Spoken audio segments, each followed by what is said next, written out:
Hello and welcome to Magic 2021 Preorders here at TOAMagic.com. I'm Michael and we're going to be exploring how pre-orders for Magic 2021 are coming along.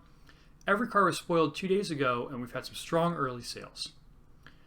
Where are we on pre-orders? Well, we have 194 total orders, adding up to $4,200 in gross sales. After fees and shipping, that's going to be about $3,400. We still have plenty of cards. The mythics that we still have are about $2,500. The rares are about $4,000, and we're estimating the foils at about $1,000. Our product cost is $8,500, so this is exactly where we want to be. We've already hit about a third of our goal, only a couple days in. We're going to be able to continue selling stuff for the conceivable future. Pre-ordering cards involves using small amounts of data to reach conclusions that are much larger. One of the pieces of data that we do have access to is the number of unique sellers on TCG Player selling an individual card.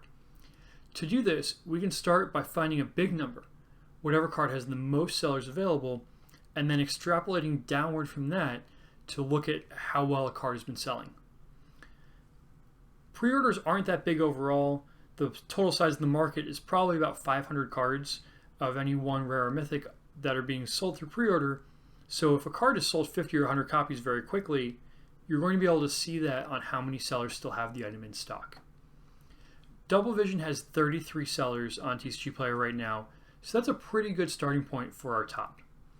If a card has a single digit number of sellers, 5 or 6 or 8, it means the card is either already spiked or is very likely to spike very soon because there's simply no supply in the market. So once the existing supply evaporates, anyone relisting the card is going to be relisting it at a higher price.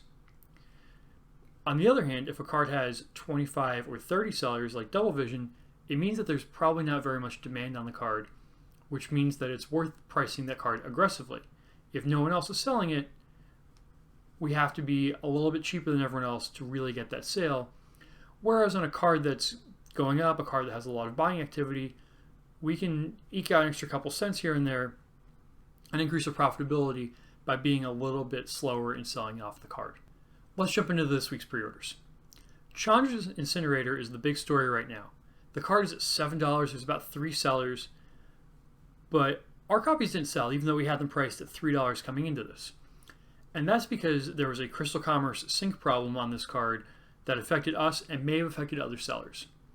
While the TCG Player number on this card is $7 right now, it's unlikely that that number is going to stay there once Crystal Commerce sync is back on, once people are able to sell these cards again.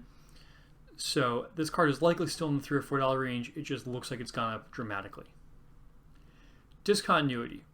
We've been pretty low on this card for the past couple days, and we haven't sold as much of this as we have some of the other mythics. So we're going to be staying low and staying aggressive on this card because we do want to be selling our copies. Elder Gargaroth is selling very well for us. We've sold through the first 20 copies at about $10. We're going to be selling our next 10 at about $10 as well. Since the power level of the set is so high, the cards are in general very valuable, there's not a lot of upward room on any individual card to move at this point. We're better off locking in our profits on a card like this. Fire Emancipation had 15 copies sold at $13 each, and most people who bought this card only bought a single copy. Normally that's not good for us because we're paying for the shipping and the labor on every individual copy. However, in this case, our average order was 5 additional cards on top of that single Fire Emancipation. That means that people are definitely building commander decks, definitely want to play with this card, and it's really exciting to see because this is some of the more profitable transactions we're going to be generating from. Sublime Epiphany has 31 modes on it. That sure is a lot. A couple sellers have a lot of cheap supply, but a number of sellers are also sold out, like we talked about earlier. So we're pricing higher and seeing where this card goes. Plus EV Games does a lot of pre-orders in general, and on a lot of rares they have 50 or 60 copies. On this they only have 26 copies left. That means that there's some definite potential. That means people are buying this card to play with. We're going to wait and see a little bit and try to get a little bit more money out of this card. Penny stocks. Brash Tanner sold well, about 15 copies. This is the new stuffy doll. It has fewer sellers than some of the other cards at only 23 sellers, so we're going to float this one up quite a bit. We're going to wait and see what the next couple of days look like, and we think that this card has some potential right now. Liliana's Standard Bearer and Niambi Esteemed Speaker both sold through the first 20 copies, but there's a lot of affordable copies on these in the market. We're going to keep our price low and continue selling at this price. 9 Lives is a cat card in the set. There's a lot of support for cats right now. This is actually our best seller right now. It's still fairly affordable in the sub $2 range, but I do want to point out that this is selling very well for us. Ruined Halo is completely unsellable right now. It's at 60 cents retail. We haven't sold a single one. I don't think it's going to see play in the near future, and this is basically a wasted spot right now. Spark Hunter Mastercore has a ton of sellers, way more than 30. We sold our initial copies very quickly, but we're going to keep our price low because this card probably doesn't have a home, and a lot of other sellers are on the same page as us. For commons and uncommons, we have sold a handful, but haven't had to restock anything yet. All of the commons and uncommons. For commons and uncommons, we sold a handful right now, but they've all come with other cards. Increase your average ticket size. It's something we really like to see in orders because it increases our profitability dramatically. There's no real chase common or uncommon in the set. The best one's about 70 cents right now, so it's going to add a small amount of residual value to our orders, but isn't going to be driving any of our real profit.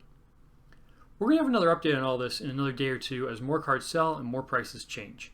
You can pre-order all of these cards on TOAMagic.com. Like this video and subscribe to our channel to be notified when the next video is ready. Provide feedback in the comments or on Twitter at TOAMichael. Thank you for watching.